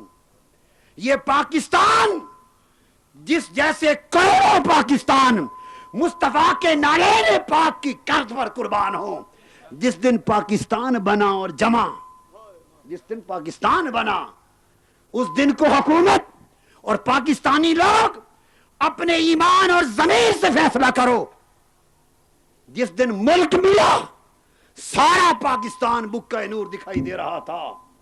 ارے پاکستان بننے کے دن پورے پاکستان کو سجانے والوں، آج تمہاری غیرت ایمان کو کیا ہو گیا ہے، جس کی خاطر پاکستان تو کیا زمین و آسمان سب کچھ بنے، آج وہ آیا ہے۔ آج بکہ نور سب کچھ کیوں نہیں بنایا گیا، کیوں نہیں بنایا گیا؟ اور افسوس، ابھی کل جمعہ کے دن بھی مجھے ایک خط ملا، پرسوں انگریزی اخبار میں بھی ایک کراچی کے مفتی صاحب ہیں، جج بھی ہیں، عالم بھی ہیں، فاضل بھی ہیں، ان کا انگریزی مضمون پڑھا۔ 12 ربیع الاول کے دن فتوے جاری ہونا شروع ہوتے، مضمون لکھے جاتے، پورا سال چپ رہتے ہیں وہ فتوے، وہ سوئے رہتے۔ میلاد مصطفیٰ کا دن آتا ہے، ان کی بدعتی جاگ پڑتی ہے، ان کے مردہ فتوے جاگ پڑتے ہیں اور کہتے ہیں چراغاں جائز نہیں، جلوس جائز نہیں، جشن جائز نہیں، کسی کی ولادت جائز نہیں، کسی کی برسی جائز نہیں. یہ سب کچھ لکھا گیا مضمون میں. اسی طرح کہ تجارتی قافلے شام کی طرف جا رہے تھے، عدی بن ربیعہ، یزید بن عمرو اور اسامہ بن مالک جیسے لوگ شامل تھے. وہ قافلہ ایک تالاب کے کنارے پر اترا، قریب ایک گرجے سے پادری نکلا. اس نے عرب سواروں کو دیکھا، قریب آ گیا، محبت کی، شفقت کی اور بڑے پیار بڑے لہجے میں کہنے لگا، عربو ان قریب تمہارے اندر ایک نبی مبعوث ہونے والا ہے، جو ہی اس کا اعلان ہو جلدی سے ایمان لے آنا. عربوں نے پوچھا ان کا نام کیا ہوگا؟ بتایا اس کا نام محمد ہوگا. دوستو یہ بشارتیں چلتی رہیں، یہ خبریں عام ہوتی رہیں، عجائبات ظاہر ہوتے گئے، انوار و تجلیات اترتی گئی. آقا دو جہاں کی اس صبح 12 ربیع الاول کی صبح جب ولادت ہوئی اور ظلمت قدح عالم جب بکہ نور بن گیا، تو ادھر بنو سعد کے قبیلے میں بلکہ عرب کے پورے ملک میں ایک قحط تھا، ایک قحط تھا. قحط کی وجہ سے پودے فصلیں جل سڑ گئی تھی، لوگوں کے اندر غربت اور افلاس ہو گئی تھی، وسائل ختم ہو گئے تھے. اس عرب کے اندر ایک قبیلہ بنو سعد کا ہے، بنو سعد بن بکر بن حوازن. اس قبیلے کے اندر ایک خاتون حلیمہ بنت ابی ذؤیب نام کی ہے، اس کے شوہر کا نام حارث بن عبد العزیٰ ہے. وہ گھر بیٹھے پریشان ہیں کہ ایک اونٹنی تھی وہ بھی سوکھ گئی. پورا عرب، پورے قبیلے بھوک سے تنگ ہیں، مگر یہ صابر ہے، شاکر ہے. حضرت حلیمہ صالح کردار ہے، نیک عمل ہے، نیک بخت ہے، مسکین طبع ہے، متحمل مزاج ہے. گھر بیٹھی ذکر کر رہی ہے کہ کوئی سبیل پیدا کریں کہ پھر سے وسائل آ جائیں. ربیع کا موسم آ گیا، ربیع الاول، 12 ربیع الاول، بہار کے دن آ گئے. اس قبیلے کی عورتیں اکٹھی ہوتی اور 10 عورتیں اس قبیلے کی دائیاں مکہ کو روانہ ہوتی کہ مکے کے قریشیوں اور امیروں کے بچے جو پیدا ہوئے ہوں گے انہیں جا کر لے آئیں، پالیں، تاکہ کچھ معاوضہ ملے اور اپنا گزر بسر کر سکیں. حضرت حلیمہ بھی اپنے شوہر حضرت حارث کے ساتھ چل پڑتی. ہر کسی کی نگاہ امیروں کے بچوں پر ہے، انعام و اکرام پر ہے. ان کے پاس اچھی سواریاں ہیں، تیزی سے چل پڑی. حلیمہ کی سواری لاچار ہے، کمزور ہے، ان کے پیچھے رہ گئی. دل گرفتہ حلیمہ ان تیز رفتار سواریوں کا ساتھ نہیں دے سکی، پیچھے رہتی چلی گئی. ڈر کے شوہر سے کہتی ہے کہ ساری دائیاں پہلے پہنچ کر امیروں کے بچے اٹھا لیں گی، ہمارے مقدر میں کیا آئے گا. کہ شوہر حارث کہتے ہیں کوئی بات نہیں، جو نصیب میں لکھا ہے مل جائے گا، مایوس نہ ہو. دیکھیے پردہ غیب سے کیا ظاہر ہوتا ہے. مکہ پہنچ کر بنو سعد کی عورتیں شہر مکہ کی گلی کوچوں میں پھیل گئیں، جہاں جہاں بچوں کے ولادت کی خبر ملی گھروں میں چلی گئیں. امیروں کے بچے سب نے اٹھا لیے. ان عورتوں کو حضرت عبد المطلب کے گھر ایک بچے کی ولادت کی بھی خبر ملی. وہ آئیں، ہر کسی نے بتایا کہ یہ تو یتیم ہے، اس کا والد عبداللہ تھا فوت ہو گیا، یہ یتیم بیٹا ہے. بس سن کر دروازے سے واپس مڑ گئی. اس گھر میں کوئی دائی داخل نہ ہوئی. ان کا خیال تھا کہ ہم اس یتیم کو، در یتیم کو نہیں اٹھائیں گے. حقیقت یہ تھی کہ انہیں اٹھانے کا امر نہ تھا. حضرت عبد المطلب کو بشارت مل چکی تھی کہ حضرت آمنہ کے بیٹے محمد کو اٹھانے کے لیے ایک عورت حلیمہ نام کی تیار کی گئی ہے، وہ آئے گی، اسی کی گود کو محمد کی پرورش کے لیے منتخب کیا گیا ہے۔ حضرت عبد المطلب حضرت حلیمہ سعدیہ کی آمد کی انتظار میں کھڑے، ان کے کانوں میں یہ آواز سنائی دی گئی ہے، ان ابن آمنۃ الامین محمدن خیر الانام و خیرۃ الاخیار ما ان له غیر الحلیمۃ مردعا نعم الامینۃ ہی علی الابرار مامونۃ من کل عیب فاحش ونقیۃ الاسلاب والاوزار ونقیۃ الاسباب والاوزار۔ اس محمد کی پرورش کرنے کے لیے ہر عیب، ہر برائی اور آلودگی سے پاک ایک گود منتخب کی گئی ہے، وہ امن و امانت والی حلیمہ آ رہی ہے، عبد المطلب اس کا انتظار کر، کسی اور کو ہمارا محبوب سپرد نہ کرنا۔ اتنی دیر میں بنو سعد کے قبیلے کی عورتیں امیروں کو، بچوں کو لے کر خوشی سے پھولی نہ سماتی تھی۔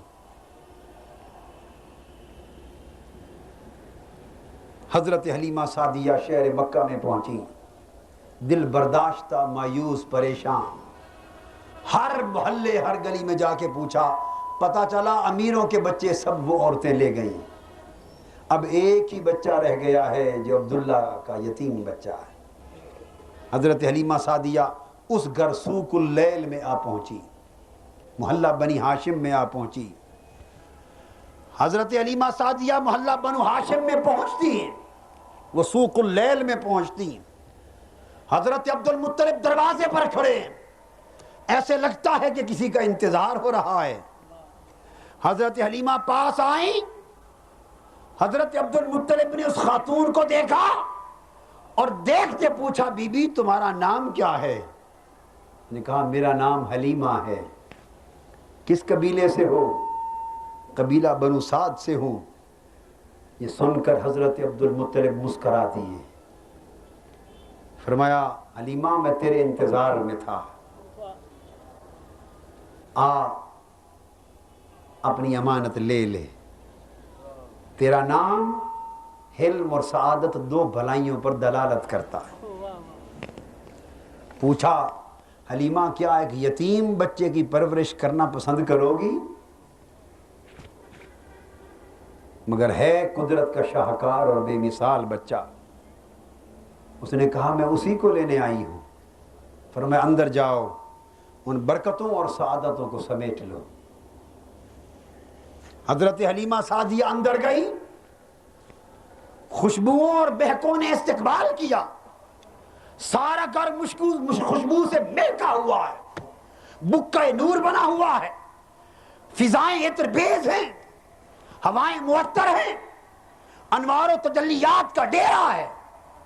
حلیمہ سعدیہ منظر دیکھ کر مبہوت ہو گئی، آگے بڑھی، مسحور اور بے خود حلیمہ لڑکتے قدموں کے ساتھ آگے بڑھی۔ حضور علیہ السلام لیٹے ہیں، سفید شفاف روئی کا لباس اوپر اوڑھا ہوا ہے، خوشبو کی لپٹیں آ رہی ہیں۔ حضرت ام ایمن موجود ہیں، وہ انہیں اندر حجرے میں لے گئیں۔ حضور علیہ السلام کے قریب پہنچی،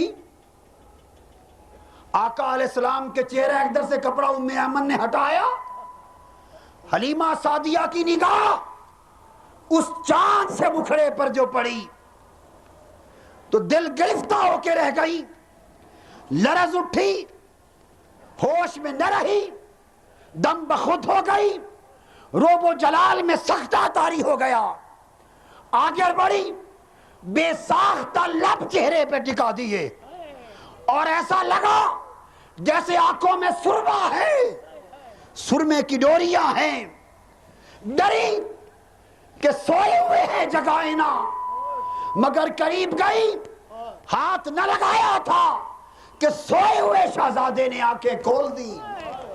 حلیمہ مبہوت ہے، مصطفیٰ مسکرا پڑے، حسین چہرہ، جو مسکرایا نور نکلا زمین سے، آسمان کی فضا منور ہو گئی۔ حلیمہ سعدیہ پریشان ہو گئیں، صبر کا دامن ہاتھ سے چھوٹ گیا، اس نور کے شعلے میں گم ہو گئی، اس جلوہ حسن میں گم ہو گئی۔ ایک عجیب نور میں ڈلا ہوا پیکر آنکھوں کے سامنے ہے، ایک عجیب حسن کا وجود آنکھوں کے سامنے ہے، ایک نور کا سوا آنکھوں کے سامنے ہے۔ اسے خبر نہیں کہاں سے چلی تھی، کہاں پہنچی ہوں، کس لیے آئی تھی، مقدر کہاں لے آیا ہے، کیا سوچ رہی تھی، کیا ہونے والا ہے۔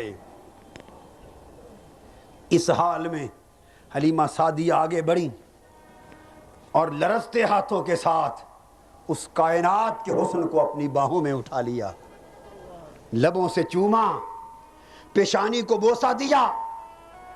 ابھی حضرت حلیمہ سعدیہ نے آقا کو صرف اٹھایا ہی تھا اور چوما ہی تھا، اور مقدر کا فقط فیصلہ ہوا تھا کہ حلیمہ تیری گود میں اس مصطفیٰ نے پلنا ہے۔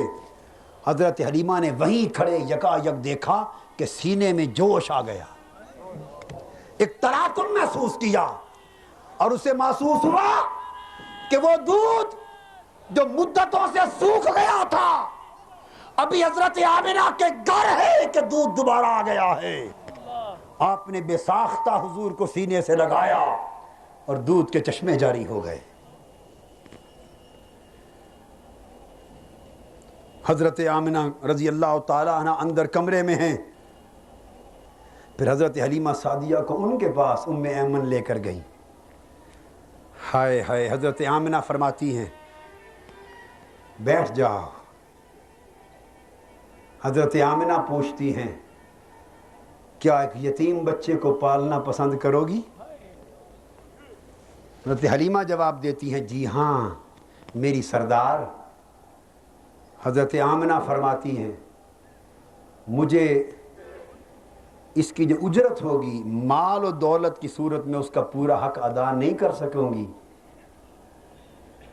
حلیمہ نے جواب دیا میری سردار آسمان والا بڑا سخی ہے، اس کی برکتوں عطاؤں میں کوئی کمی نہیں، میں اجرت کے لیے نہیں اب تو قربت کے لیے آئی ہوں، اب تو اجرت کا خیال چھوڑ دیا ہے، اب تو خدمت و قربت کے لیے آئی ہوں۔ حضرت حلیمہ نے عرض کیا آپ مطمئن رہیں، خدا کی قسم کسی اجرت کا خیال دل میں نہیں رکھوں گی، میرے اندر تو محبت کا طوفان امنڈ آیا ہے، بس میں تو اس کی نوکری کرنا چاہتی ہوں۔ حضرت آمنہ مطمئن ہو گئیں، فرمایا بیٹھ کے بتاؤ، تعارف تو کراؤ تم کون ہو؟ حلیمہ نے جواب دیا میں حلیمہ ہوں بنت زویب ہوں، میرا قبیلہ بنو سعد بن بکر بن حوازن ہے، میرے شوہر کا نام حارث بن عبد العزیٰ ہے۔ پھر حضرت آمنہ بولیں حلیمہ میں آمنہ بنت وہب ہوں، میرے شوہر کا نام عبداللہ بن عبد المطلب ہے، وہ قریش کے سردار تھے، اور تمہیں اس عظیم بچے کی دائی بننے کی مبارک ہو۔ قصص الانبیاء فی القرآن الکریم اور مجمع البیان الحدیث، یہ جتنا کچھ میں نے مکالمہ بیان کیا یہ افسانہ نگاری نہیں ہے، یہ اس کتاب کا حوالہ دے رہا ہوں حضور کی سیرت طیبہ پر۔ حضرت حلیمہ نے اجازت لی، گھر سے چلیں، آقا کو اٹھایا، اور حارث اپنے شوہر کو کہتی ہیں ہماری قسمت جاگ اٹھی، چلیں پہلے کعبے سے ہو لیں، کعبے کا طواف کر لیں۔ حضور علیہ السلام کو اٹھا کر کعبے میں گئیں۔ ان کا تو ایک پرانا نظام اور روایت چلی آ رہی تھی، کعبے میں حبل تھا، لات تھا، عزا تھا، منات تھا، بت رکھے تھے۔ حضرت حلیمہ سعدیہ آپ کو لے کر ابھی ان بتوں کی طرف گئیں، بتوں کے پاس گئیں، قریب ہی پہنچی تھی کہ حبل اور لات و منات بت تعظیماً آقا کے سامنے قدموں میں گر گئے، بت گر گئے، سرنگوں ہو گئے۔ حلیمہ سعدیہ حیران ہو گئیں، پھر آقا کو لے کر حجر اسود کے قریب گئیں۔ قاضی ثناء اللہ پانی پتی المظہری تفسیر میں بیان کرتے ہیں حجر اسود کے پاس لے گئیں کہ حجر اسود کا بوسہ دلا دوں۔ حضرت حلیمہ سعدیہ کہتی ہیں خدا کی قسم میں حضور کو حجر اسود کے قریب لے کر گئی تھی، میں نے آنکھوں سے دیکھا حجر اسود کعبے کی دیوار سے باہر نکل آیا اور آگے بڑھ کر اس نے مصطفیٰ کا چہرہ چوم لیا۔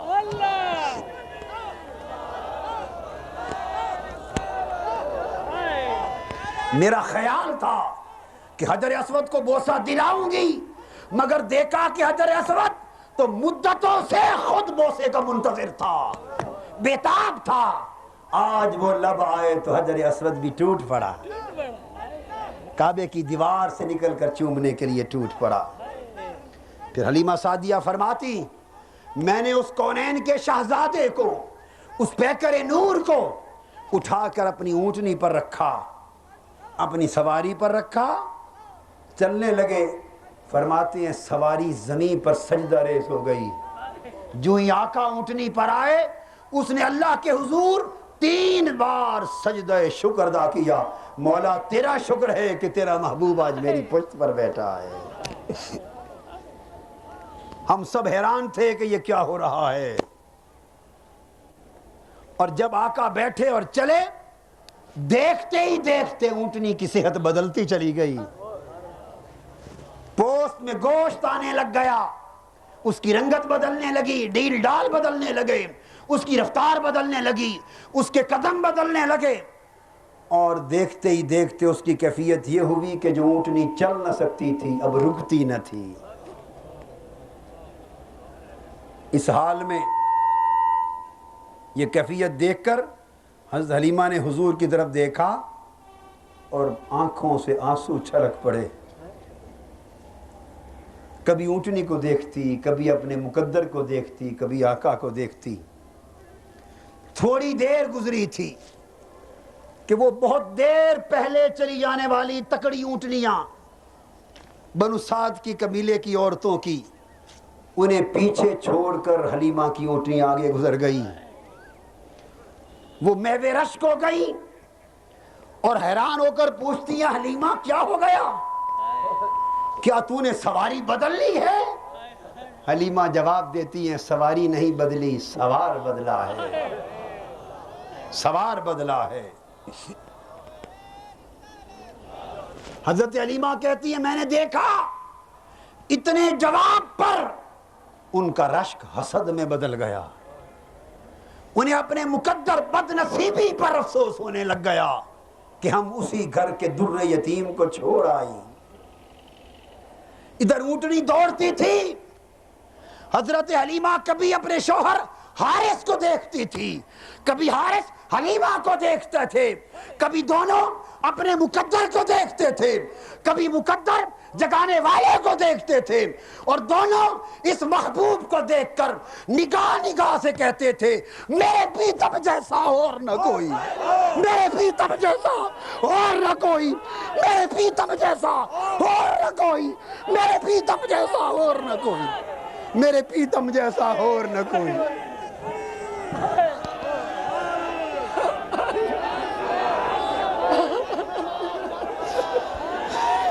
میرے پیتم جیسا اور نہ کوئی، میرے پیتم جیسا، میرے پیتم جیسا، میرے پیتم جیسا، میرے پیتم جیسا، میرے موغل جیسا، میرے سانول جیسا، میرے موغل جیسا، میرے پیتم جیسا، میرے پیتم جیسا اور نہ کوئی۔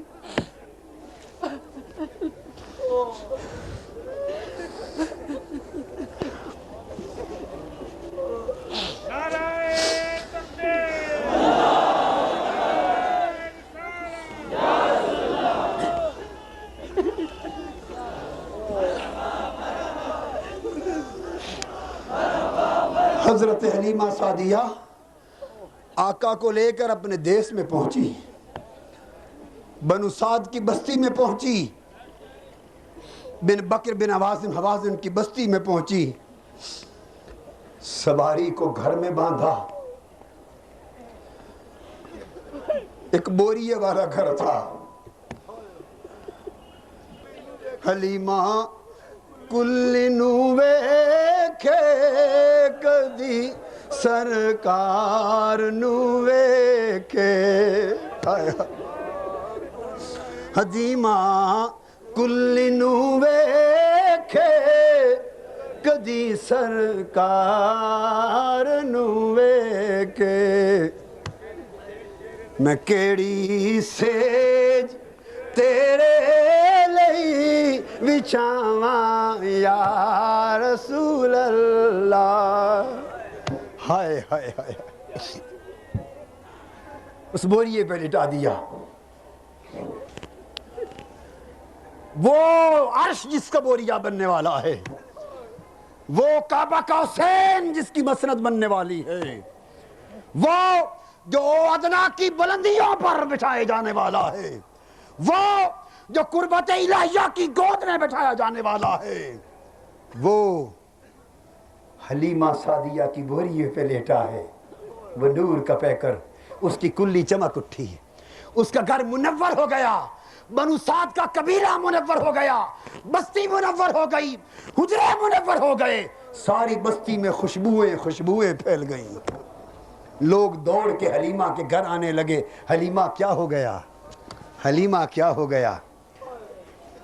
حلیمہ نے چاہا کہ اب دودھ دوہوں. ایک چھوٹا سا برتن لیا، کیونکہ بکری دودھ نہیں دیتی تھی، تھوڑے چند قطرے دودھ دیتی تھی. وہی حسب عادت برتن لے کے آئی. بکری دوڑی، بکری کو چھوڑا دودھ کے لیے، بکری دوڑی اور آقا کی بارگاہ میں سجدہ ریز ہو گئی. حلیمہ نے دودھ دوہنا شروع کیا، برتن بھر گیا. کہا شوہر حارث ایک برتن اور لا، وہ بھی بھر گیا، اور لا، وہ بھی بھر گیا. گھر کے سارے برتن بھر گئے اور دودھ کے چشمے ابلتے رہ گئے.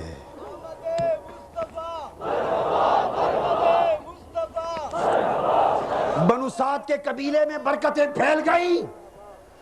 جس گھر میں بیمار ہوتا وہ اس بیمار کو لاتے، پنگوڑے میں لیٹے ہوئے محمد مصطفیٰ کے ہائے ہائے گلاب کی پنگڑیوں والے ہاتھ لگواتے.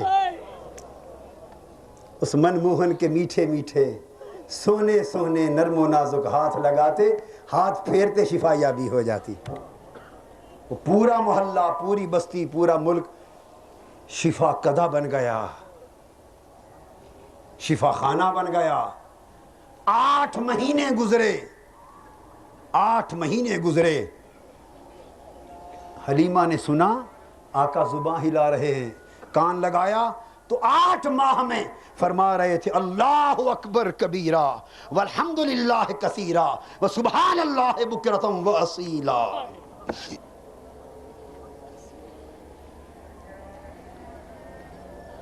پھر وہ دیکھتی ہیں کہ جدھر لے جاتے بادل سایہ کرتا، کھڑے ہو جاتے بادل رک جاتا، چل پڑتے بادل چل پڑتا. پھر پنگوڑے میں لٹاتے، کبھی حضرت حلیمہ اپنے کام چلی جاتی، بہن شیمہ اپنے کام چلی جاتی، بھائی عبداللہ اپنے کام چلا جاتا. کوئی کھلانے والا نہ ہوتا، یہ پنگوڑے میں اکیلے رہ جاتے.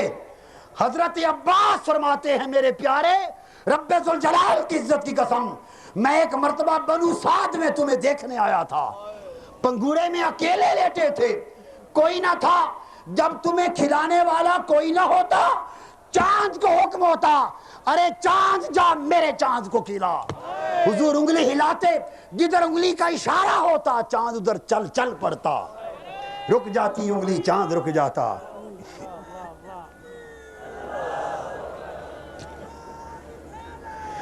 جب پنگوڑا ہلانے والا کوئی نہ ہوتا، ملائکہ کو حکم ہوتا جبرائیل فرشتوں کی ٹولیاں جائیں حلیمہ کے گھر میرے محبوب کے پنگوڑے ہلائیں.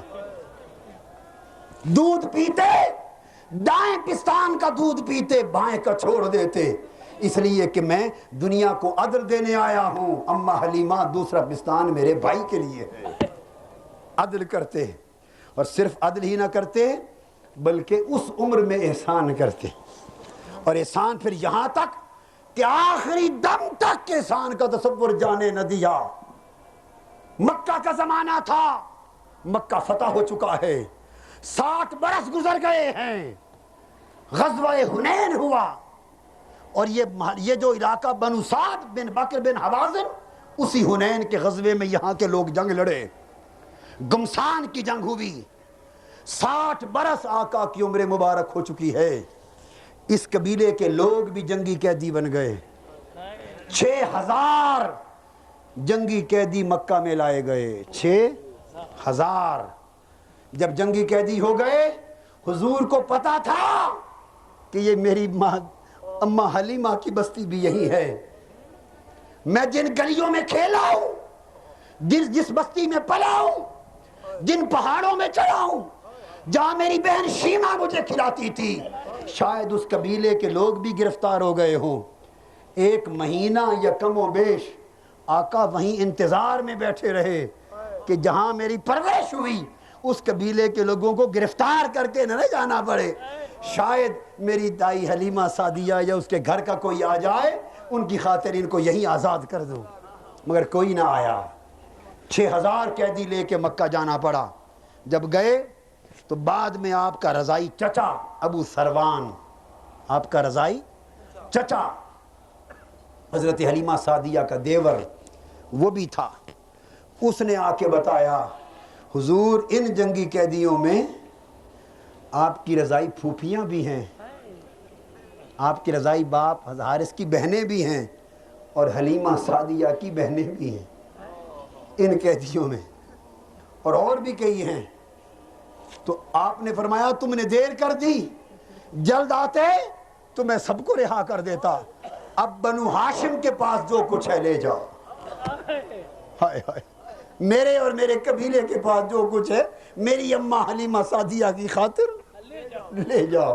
آقا نے سب کو رہا کر دیا۔ جب صحابہ کرام نے دیکھا کہ حضور نے اپنے حصے کے سب قیدی رہا کر دیے، ساروں نے اپنے یار کی خاطر سب چھوڑ دیے، آنن فانن جنگی قیدی آزاد ہوئے، مکہ شہر کی گلیاں بھر گئیں، 6000 قیدی کے لگ بھگ آزاد ہو گئے۔ جب آزادی ہوئی تو پتہ چلا کہ ان قیدیوں میں آقا کی وہ بہن شیمہ بھی ہے جو اٹھا کے حضور کو لوریاں دیتی تھی، ان قیدیوں میں آقا کی بہن رضائی بہن شیمہ بھی ہے جو اٹھا کے لوریاں دیتی تھی، جو اٹھا کے وادیوں میں چلتی تھی، جو انگلی پکڑ کے جس نے چلنا سکھایا تھا۔ جب وہ شیمہ سامنے آئی 60 برس پرانا زمانہ یاد آ گیا، 60 برس پرانا زمانہ یاد آ گیا، اور شیمہ بہن کو دیکھتے ہی حضور کی آنکھیں آنسوؤں سے امنڈ آئیں، بھر گئیں، اپنی چادر بچھا دی، فرمایا بہن شیمہ میری چادر پہ بیٹھ اور جو مانگتی ہے لے جا، جو مانگتی ہے لے جا۔ پھر مسلمان ہو گئے۔ آقا نے اعزاز و اکرام کے ساتھ بکریاں، اونٹ، بڑا کوئی سامان دے کے روانہ کیا۔ اس طرح آقا ولادت ہوئی، کائنات کا سما بدلا، بچپن بنو سعد میں گزرا، اور بچپن سے سیرت طیبہ اپنے شباب پر آئی، اور عالم انسانیت کو بچپن سے عدل کا درس دیا، احسان بکھیرا، انفاق بکھیرا، رحمت تقسیم کی، کرم تقسیم کیا، فیض تقسیم کیا، اور اس طرح فیض تقسیم کیا کہ وہ یتیم جن کا کوئی سہارا نہ تھا وہ سر اٹھا کے چلنے کے قابل ہو گئے، وہ بیوگان جو غلامی کی طرح ملکیت ہو جاتی تھیں انہیں تحفظ مل گیا، وہ بچیاں، وہ عورتیں جو زندہ درگور ہوتی تھیں وہ تاجدار کائنات کی آمد سے حفاظت پا گئیں، انسان کی جبینیں جو ہاتھوں سے تراشے ہوئے بتوں کے سامنے جھکتی تھیں وہ رب کائنات کے سامنے سجدوں کی زینت سے آراستہ ہو گئیں، وہ ظلمتیں جو ہر طرف پھیلی ہوئی تھیں وہ ہدایت گاہیں بن گئیں، اور وہ انسان جو خدا سے بے خبر تھا اسے اللہ کی معرفت نصیب ہو گئی، اور امت مسلمہ کو آقا کا وہ احسان ملا آج کی رات کہ جو چشم فلک نے وہ احسان انسانیت پر نہ کبھی پہلے ہوتا دیکھا تھا نہ قیامت تک کبھی ہوتا دیکھے گا۔ لوگوں، ساتھیوں، یہ وہ صبح 12 ربیع الاول کا سہانا وقت تھا، رات کے اندھیرے جا رہے تھے، دن کے اجالے آ رہے تھے، نہ رات تھی نہ دن تھا، رات رخت سفر باندھ چکی ہے، دن کی آمد اجالے کی آمد ہے، آقا کی ولادت ہوتی ہے، اور ادھر آقا کی ولادت ہوتی ہے، ادھر قدسیان فلک، حوران بہشت، عرشی فرشی، سب نورانی مادی ساری مخلوق بآواز بلند آقا کی آمد پر استقبال کرتے ہیں، اور فضائیں اس آواز سے گونج اٹھتی ہیں۔